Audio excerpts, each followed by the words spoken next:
श्री कृष्ण की जीवन शिक्षाएं और उनके उपदेश आज भी हम सभी के लिए प्रेरणा का स्रोत हैं। वे सिर्फ एक भगवान ही नहीं, बल्कि एक मार्गदर्शक, मित्र और दार्शनिक भी थे। श्री कृष्ण ने गीता में जो ज्ञान दिया, वह जीवन के हर पहलू को छूता है। उनकी बातें हमें सही मार्ग पर चलने और चुनौतियों का सामना करने के लिए प्रेरित करती हैं। कहानी हमेशा सोचने वाले लोग। एक बार की बात है, द्वारका नगरी में एक व्यक्ति रहता था जो हमेशा चिंता में रहता था। उसे हर समय भविष्य की चिंता सताती थी।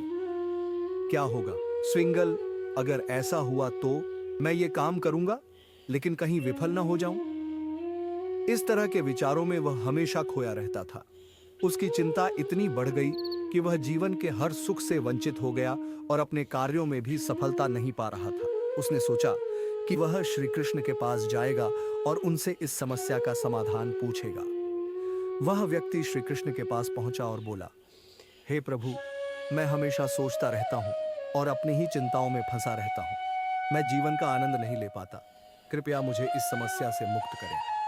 श्री कृष्ण मुस्कुराए और बोले, वत्स, चिंता करना स्वाभाविक है, लेकिन आवश्यकता से अधिक सोचने से तुम्हारा वर्तमान भी नष्ट हो जाता है।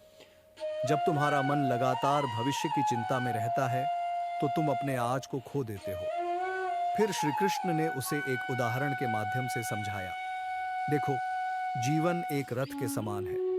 इस रथ के 3 पहिए होते हैं, अतीत, वर्तमान और भविष्य। अगर तुम सिर्फ अतीत या भविष्य के पहिए को खींचने की कोशिश करोगे, तो रथ अपने स्थान से नहीं हिलेगा। तुम्हें सभी पहियों को समान रूप से चलाना होगा, तभी रथ आगे बढ़ेगा। अतीत को याद रखो, लेकिन उसमें उलझो मत।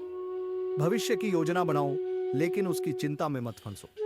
सबसे महत्वपूर्ण है वर्तमान, जिसे तुम्हें पूरे उत्साह और समर्पण के साथ जीना चाहिए। श्री कृष्ण की यह बात सुनकर वह व्यक्ति समझ गया कि उसे अपनी चिंताओं को कम करके वर्तमान पर ध्यान केंद्रित करना होगा। उसने अपनी सोच को नियंत्रित करना शुरू किया और श्री कृष्ण की बातों को अपने जीवन में उतारा।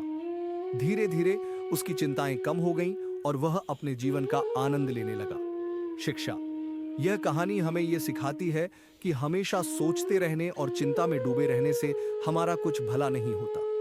हमें श्री कृष्ण के उपदेश के अनुसार वर्तमान पर ध्यान देना चाहिए और अपना सर्वश्रेष्ठ प्रदर्शन करना चाहिए। अतीत से सीखें, भविष्य की योजना बनाएं, लेकिन वर्तमान को पूरी तरह से जिएं।